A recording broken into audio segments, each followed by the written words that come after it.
In terms of congregate settings, to borrow the Fauci term, the probable safest place you can be, based on the HEPA filtration systems on an airplane, if you're going to be in a group setting, is an airplane. And that is the last place that it seems they, as a matter of federal policy, are maintaining the mask mandate.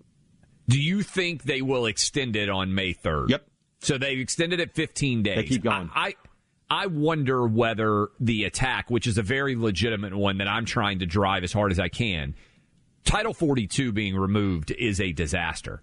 But the CDC saying that the border is now safe enough that we don't need extensive COVID protocol protection under Title 42, I don't understand how they can reconcile those two differences. So they won't, though, right? Because the left has a superhuman tolerance for hypocrisy. This is one thing that you see all throughout the pandemic. You know, we say these mask mandates are so stupid and arbitrary. Look at Nancy Pelosi in the hair salon. Look at London Breed in the discotheque or nightclub. Sorry, discotheque. Yeah, it's like discotheque. Yeah, it's like 1980s Europe here. You know, but look at Gavin Newsom having dinner at French Laundry, the fanciest restaurant in the country, and we say, see. And the Democrats go, well, nobody's perfect. We love the policy. They don't care, right? The hypocrisy is a necessity to be an orthodox leftist in America today. So, we should talk about it because independents who are listening. And it's also good to remind our people that we're right and they're wrong, which is also the truth about all of this. And we have been right and they have been wrong. But, Clay, you're right. The Title 42 thing exposes hypocrisy. And they're just going to go, so what? We have the power to do it. I think that's true. The reason why I think it's important, because some people say, I get so tired of the hypocrisy being exposed. I do think it's important because, to me, it's like a boxing match, and those are body blows.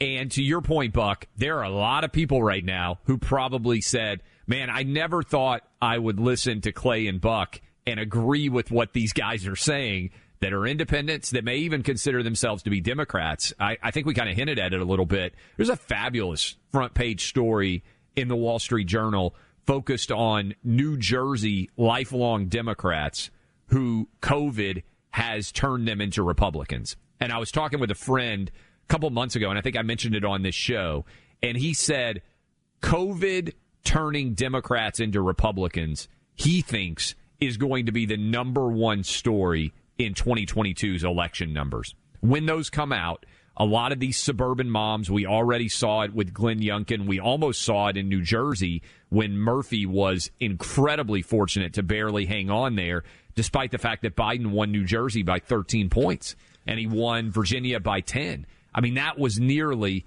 a monumental swing there. Yeah. And instead, I think we're going to have tons of these independents and tons of these otherwise Democrats. One, I think they're listening to us right now and they're nodding their heads and they're saying, I never would have thought this would be me, but you guys are right on this.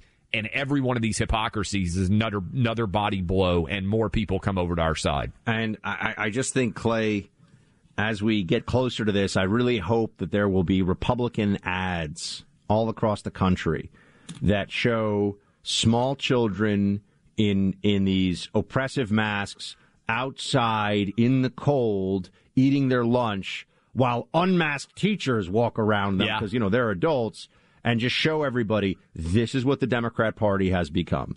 If they could get away with having drones fly through the sky to tell you to shut up and stay inside and steal your pet and put it in a mesh bag, the Democrats would do that too. These people are out of their minds.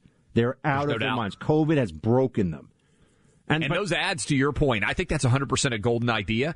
Put the kids in the masks and then contrast it with all the Democratic politicians partying, getting caught hypocritically violating their own rules. That's gonna land like a body blow, man. A lot of people who are sitting around and see that are going to get furious. The Youngkin effect of what we saw in Virginia, where a huge driver of that, there were a lot of things, but a huge driver of that was all the parents who were furious with the school system betraying their kids, which it absolutely did. The school system in Democrat-controlled states betrayed children for the benefit of teachers' unions, affecting millions of kids.